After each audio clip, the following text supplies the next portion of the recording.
Hello and नमस्ते, स्वागत छ तपाईलाई पडकास्ट द नेपाली इकोनोमिस्टमा। म सुरथ गिरीको तर्फबाट। हेर्दै हामी पडकास्टको 5औं भागमा आइपुगिसकेका छौँ। कृपया साथीभाइहरूलाई यो पडकास्ट सिफारिस गर्दै गर्नुहोला र प्रतिक्रियाहरू पनि पठाउँदै गर्नुहोला। आजको भागमा हामीले चर्चा गर्न गइरहेको विषय एकदम समसामयिक विषय छ। नेपाली राजनीतिमा हालै भएका केही घटनाक्रमहरूलाई हेरौँ। विद्युतीय सवारी साधनलाई लिएर अर्थमन्त्रीज्यूले गरेको निर्णयले धेरै नेपालीलाई विद्युतीय झड्का लागे सरह भएको छ। त्यसमाथि एउटा निश्चित व्यापारिक घरानालाई पोस्नका लागि अर्थमन्त्रीले चाल चलेको भन्ने आरोप लागिरहेको छ। त्यसै गरी सरकारले कोरोनाको लागि खर्च गरिएको भनिएको 10 अर्बको चित्तबुद्धो प्रतिफल देखिएको छैन र युवाहरू सडकमा उत्रिएका छन्। पढ्ने भन्दा धेरै गुणा बढी मोल तिरेर ल्याएको स्वास्थ्य सामग्रीको काण्ड त अब सेलाएर गइसकेको छ।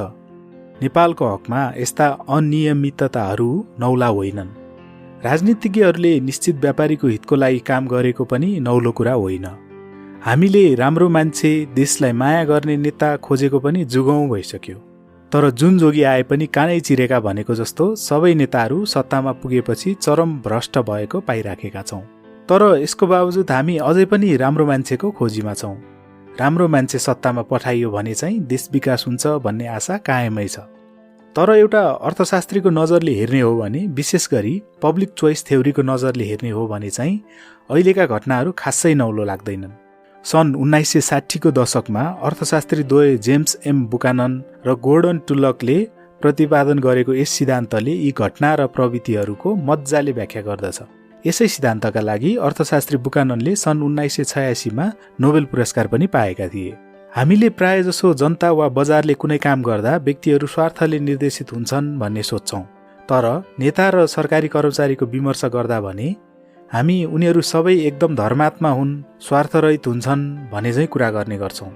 सरकारले गर्ने भनेर जिम्मेवारी लिँदा त्यसमा संलग्न हुने व्यक्तिहरू चाहिँ स्वार्थरहित हुन्छन् भन्ने सोच राखिराखेको पाइन्छ।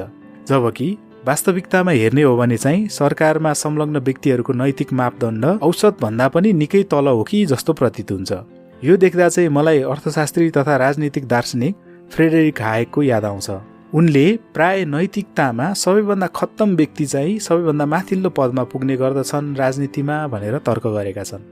उनको विचारमा जुन व्यक्तिले राजनीतिक दाउपेचमा सजिलै आफ्नो नैतिकतालाई बलि चढाउन सक्छ ऊ नै माथि पुग्ने सम्भावना बढी हुन्छ। एकचोटि हाम्रा नेताहरूमा पनि कस्ता चाहिँ नेताहरू माथि पुगेका छन् र कस्ता खाली नेताहरू चाहिँ तल्लो पदमा सीमित भएका छन् विचार गरी हेर्नुहोस् है त। सार्वजनिक छनौटको सिद्धान्त अर्थात् पब्लिक चोइस थ्योरीले के भन्छ भने सरकारमा संलग्न हुने व्यक्तिहरू पनि बजारमा सहभागी हुने विभिन्न पक्षहरू जस्तै स्वार्थले प्रेरित हुन्छन्। उनीहरूले आफ्नो फाइदालाई बढी महत्त्व दिन्छन् जनताको हितभन्दा। तर बजारमा भन्दा यहाँ नराम्रो कुरा चाहिँ के हुन्छ भने बजारमा कुनै कारोबार चित्त नबुझेमा त्यसमा सहभागी हुँदिन भन्न पाइन्छ, तर सरकारी कुरामा पाइँदैन। तपाईँले कुनै कपडा पसलमा कपडा महँगो लागे त नकिनी हिँड्न सक्नुहुन्छ, तर तपाईँले तिरेको कर महँगो गाडी किन्नमा खर्च नगर भन्न सक्नुहुन्न। अझ तिमीहरू नसुध्रेसम्म म कर तिर्दिन भन्न पनि पाउनुहुन्न।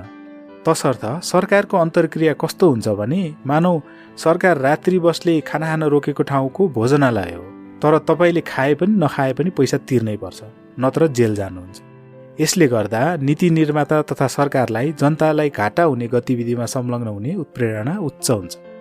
अनि अर्को कुरा के हुन्छ भने सरकारले गर्ने अनियमितता वा भ्रष्टाचारको फाइदा एकत्रित हुन्छ, तर त्यसको लागत भने छरिएको हुन्छ।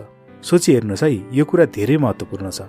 उदाहरणको लागि एउटा ठेक्का छ अरे जुन नेताले आफ्नो आसेपासेलाई वा घरबेटीलाई दिँदैछन् रे, त्यसले मानौ 10 करोड रुपैयाँ घोटाला हुँदैछ अरे। अब हेर्नुहोस्, त्यो फाइदा हुने व्यक्तिको लागि यो ठुलो रकम हो र यसका लागि उक्त व्यक्तिले 1-2 करोड रुपैयाँ खर्चै गर्नु परे पनि गर्छ। दिलो ज्यानले त्यसका लागि लागिपर्छ, किनभने उसको लागि उत्प्रेरणा निकै ठुलो हुन्छ। तर त्यसले गर्दा हुने अतिरिक्त लागत हेर्नुहोस् त, हामी एकजनाको भागमा 3 देखि 4 रुपैयाँको अधिक लागत पर्यो होला। अब 3-4 रुपैयाँकै लागि भनेर हामी यो कुरामा जसरी पनि खबरदारी गर्छु भनेर लागि पर्नै त सक्दैनौँ, किनभने हाम्रो उत्प्रेरणा वा भनौँ इन्सेन्टिभ त्यति बलियो हुँदैन। फेरि 3-4 रुपैयाँकै लागि भनेर हाम्रो समय व्यतीत गर्दा हामीलाई झन् बढी घाटा लाग्छ। त्यसै गरी वीर अस्पतालमा काम नलाग्ने उपकरण किन्दा संलग्न व्यक्तिलाई लाखौँ फाइदा होला, तर त्यसले गर्दा सर्वसाधारणलाई पर्ने असुविधा भने हामीले याद गर्ने गरेको हुँदैन। अब तपाईँले भन्नुहोला नगरेर हुन्छ, हामी जनता जागरुक हुनैपर्छ नि। कुरो त ठिकै हो, तर कुरा के पनि हो भने यस्ता कारोबार त कति हुन्छन् नि। सरकारका सबै मन्त्रालयले के गरिराखेका छन् भनेर थाहा पाउन त मुस्किल हुन्छ। सयौं निकायहरूबाट हुने हजारौं अनियमितताको बारेमा कसरी थाहा पाउने? यस कारणले गर्दा नै हामीले करिब दैनिक जस्तो नै नयाँ घोटालाको बारेमा सुन्छौँ। एकछिन सामाजिक सञ्जालमा आक्रोश पोख्छौँ र आफ्नो नियमित दिनचर्यामा फर्किन्छौँ। फेरि केही दिनमा अर्को काण्ड आउँछ र उही प्रक्रिया दोहोरिन्छ।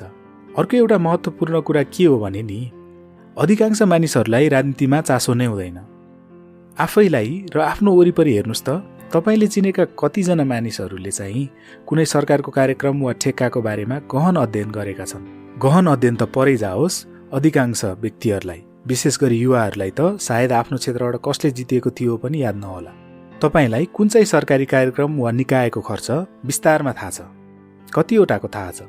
हरेक विवरण थाहा पाउन त व्यावहारिक पनि हुँदैन। त्यसको लागत हाम्रो लागि पैसा र समयको हिसाबले निकै धेरै हुन्छ। सञ्चार माध्यमले बाहिर ल्याइदिएका कुरा मात्रै त हो हामीले थाहा पाउने र केही हदसम्म चासो दिने। हामीले निरन्तर अनुगमन गरिराखेका हुँदैनौँ र यो कुरा सधैँ सम्भव पनि हुँदैन। यसरी विश्लेषण गरी हेर्दा किन चुनावको बेलामा नेताहरूले मासु भात खुवाएर आफ्नो अभिष्ट पूरा गर्न खोज्छन् भन्ने कुरा पनि केही हदसम्म बुझ्न सकिन्छ। नेताले गरेको काम हेरेर भोट दिने कुरा गर्दा नेताले गरेको कुन चाहिँ कामलाई भोट दिएको हो त हामीले? नेताले 5 वर्षमा त धेरै थरी काम गरेका हुन्छन्। कुन चाहिँ कामलाई प्रोत्साहित गरेको र कुन चाहिँ कामलाई निरुत्साहित गरेको हो त हामीले? जस्तै उदाहरणको लागि अहिलेको अवस्थामा अर्को चुनावको बेलामा जनार्दन शर्मालाई भोट दिने कि नदिने त? उनले लोडसेडिङ अन्त्य गर्न खेलेको भूमिका सराहनीय होला, तर रुकुमको नवराज विक हत्याकाण्डमा गाउँलेहरूको बचाउ गरेको गलत होला। अब भोट दिने कि नदिने त उनीलाई? अनि यदि भोट दिनुभयो भने कुन चाहिँ कामको लागि दिएको हो त? जस्तै वर्तमान सत्ताधारी दललाई अर्कोचोटि नेपालको नयाँ नक्साको लागि प्रशंसा गर्दै भोट दिने कि कोरोनाको सङ्कट व्यवस्थापन राम्रो नगरेको आधारमा नदिने? कुरो स्पष्ट छैन। यसरी सार्वजनिक छनौट सिद्धान्तका अनुसार जसरी बजारले काम नगर्ने अवस्थामा मार्केट फेलर हुन्छ, त्यसै गरी सरकारले काम नगर्ने गभर्नमेन्ट फेलर पनि हुन्छ। नीति निर्माताहरूमा जहिले पनि विशेष स्वार्थ समूह तथा लबी समूहहरूको प्रभाव जनताको भन्दा बढी परिराखेको हुन्छ। कतिपय अवस्थामा विशेष स्वार्थ समूहहरू कसरी सम्बन्धित हुन्छन् भन्ने कुरा निकै रोचक पनि हुने गर्दछ। कसको स्वार्थ गएर कसकोमा मिलेको हुन्छ पत्तै नहुने। उदाहरणको लागि जब संयुक्त राज्य अमेरिकामा गाँजाको सेवनलाई वैध बनाउने कुरा चल्यो, उक्त प्रस्तावको सबैभन्दा चर्को विरोध गर्ने र सबैभन्दा बढी खर्च गर्नेहरूमा को थिए थाहा छ? प्रहरी र कारागारका गार्डहरूको सङ्घ। किन होला? किनभने त्यहाँका अधिकांश बन्दीहरू गाँजा सम्बन्धी अपराधमा थुनिएका छन्। यदि यो वैध बनाइयो भने त बन्दीहरूको सङ्ख्यामा तीव्र गिरावट आउँछ र उनीहरूको त जागिरै जाने सम्भावना पनि भयो। यसरी हेर्दा असम्बन्धित लाग्ने तर कतिपय अवस्थामा त एकअर्काका दुश्मन प्रतीत हुने समूहहरूले पनि सरकारी नियमनबाट फाइदा उठाइराखेका हुन्छन्। यो अचम्मको प्रवृत्तिलाई अर्थशास्त्री ब्रुस यान्डलले बुटलेगर एन्ड ब्याप्टिस्टको उपमा दिएका छन्। उनले यसलाई यसरी व्याख्या गरेका छन्। ब्याप्टिस्ट अर्थात् पादरीहरू आइतबारको दिन रक्सी पसलहरू बन्द गर्ने नियम लागू भएको हेर्न चाहन्छन्, किनभने धर्मकर्मको दिन कसैले रक्सी नखाओस् भन्ने उनीहरू चाहन्छन्। अब अर्कोतिर बुटलेगर्स अर्थात् अवैधानिक रूपमा रक्सी बनाउनेहरू पनि जति सक्दो धेरै दिन वैधानिक रक्सी पसलहरू बन्द होउन् भन्ने चाहन्छन्, किनभने जति रक्सी पसल बन्द भयो त्यति उनीहरूको अवैधानिक रक्सीको व्यापार बढ्यो।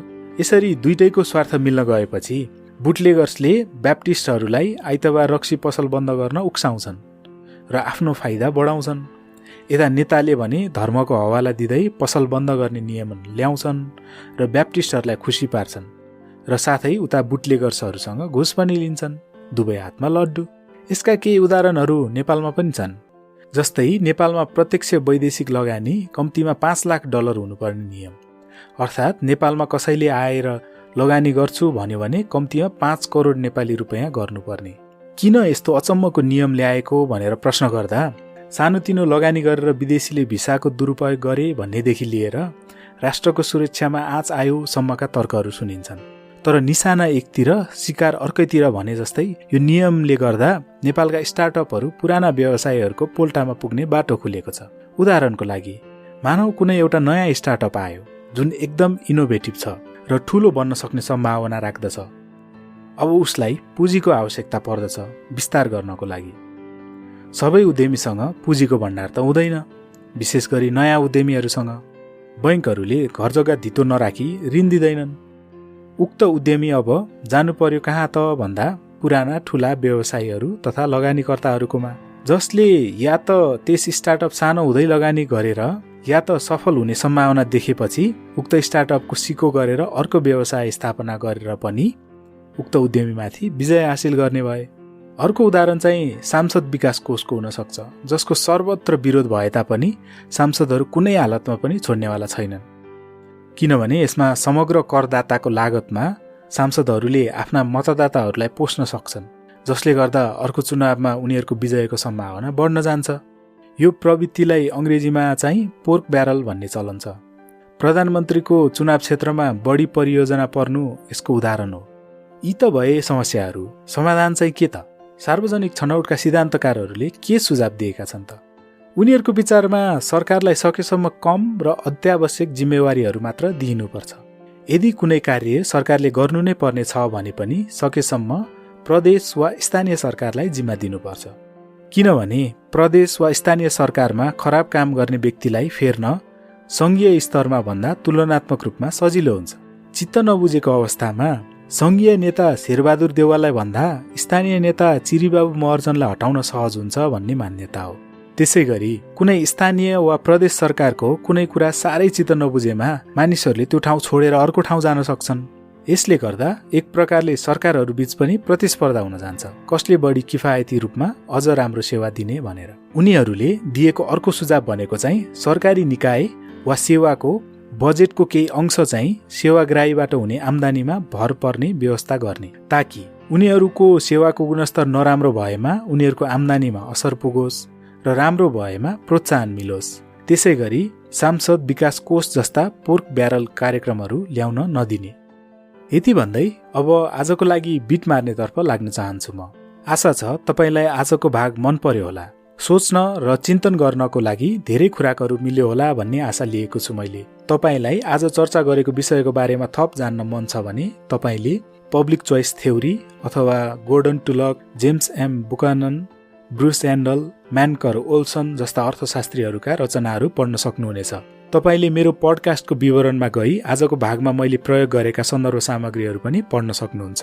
अनि सबैभन्दा महत्त्वपूर्ण चाहिँ मलाई प्रतिक्रिया वा सन्देश पठाउन नभुल्नुहोला।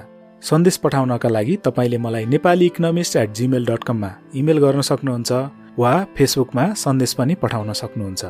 ल त आजलाई यति नै। अर्को भागमा म एकजना श्रोताको आग्रहलाई स्वीकार्दै कुनै वस्तु वा सेवाको मूल्य कहाँबाट कसरी निर्धारण हुन्छ र यसले के महत्त्व राख्छ भन्ने बारेमा चर्चा गर्नेछु। द नेपाली इकोनोमिस्ट सब्स्क्राइब गर्न नभुल्नुहोला। र जाँदा जाँदै नोबेल पुरस्कार विजेता अर्थशास्त्री मिल्टन फ्रिडम्यानको यो भनाइ राख्दै म बिदा हुन्छु। नमस्ते। मलाई लाग्दैन कि हाम्रो समस्याको समाधान भनेको केवल सही व्यक्तिलाई निर्वाचित गर्नु हो। महत्त्वपूर्ण कुरा त यस्तो खाले राजनीतिक वातावरण बनाउनु हो जसले गलत मानिसहरूलाई पनि सही कार्य गर्दा राजनीतिक रूपमा फाइदा होस्। जबसम्म गलत मानिसहरूलाई समेत सही कार्य गर्दा राजनीतिक रूपमा फाइदा हुने वातावरण बन्दैन, तबसम्म राम्रा मानिसहरूले पनि सही काम गर्नेवाला छैनन् र यदि गर्ने प्रयास गरिहाले भने पनि छिट्टै पदबाट निकालिनेछ।